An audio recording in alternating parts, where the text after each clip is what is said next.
Every day, Sir Topham Hatt came to the station to catch his train. "Hello," he always said to Thomas. "Don't let the silly freight cars tease you.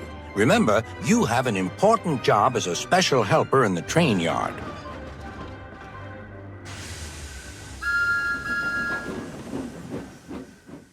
There were lots of freight cars, and Thomas worked very hard pushing and pulling them into place. There was also a small coach and two strange things his driver called cranes. "That's the breakdown train," he told Thomas. "The cranes are for lifting heavy things like engines and coaches and freight cars."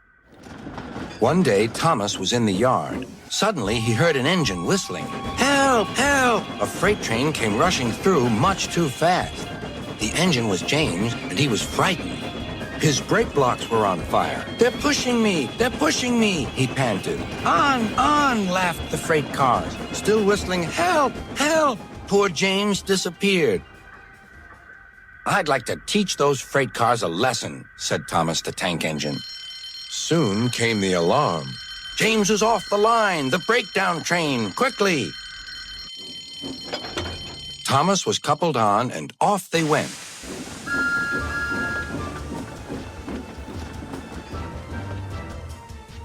Thomas worked his hardest.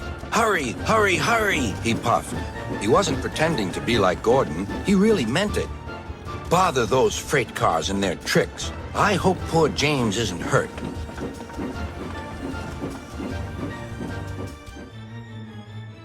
James's driver and firemen were feeling him all over to see if he was hurt.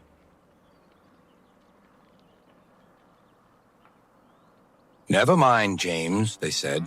"It was those silly freight cars and your old wooden brakes that caused the accident." Thomas pushed the breakdown train alongside. Then he pulled away the unhurt freight cars. "Oh dear, oh dear," they groaned. Serves you right," puffed Thomas.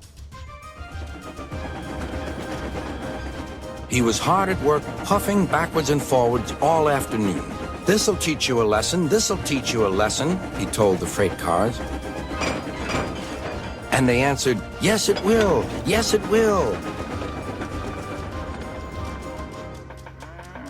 They left the broken cars. Then, with two cranes, they put James back on the rails.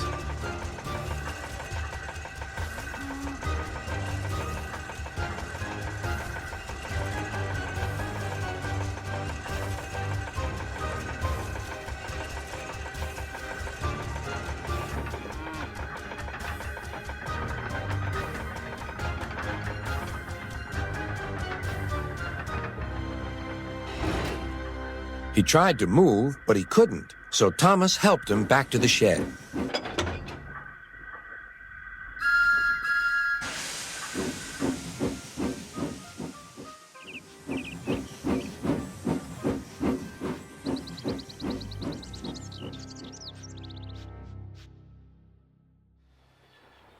Sir Topham Hatt was waiting anxiously for them.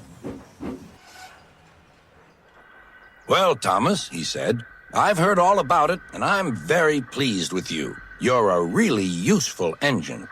James shall have some proper brakes and a new coat of paint, and you shall have a branch line all to yourself." "Oh, thank you, sir," said Thomas. Now Thomas is as happy as can be.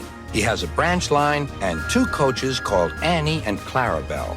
He puffs proudly backwards and forwards with them all day.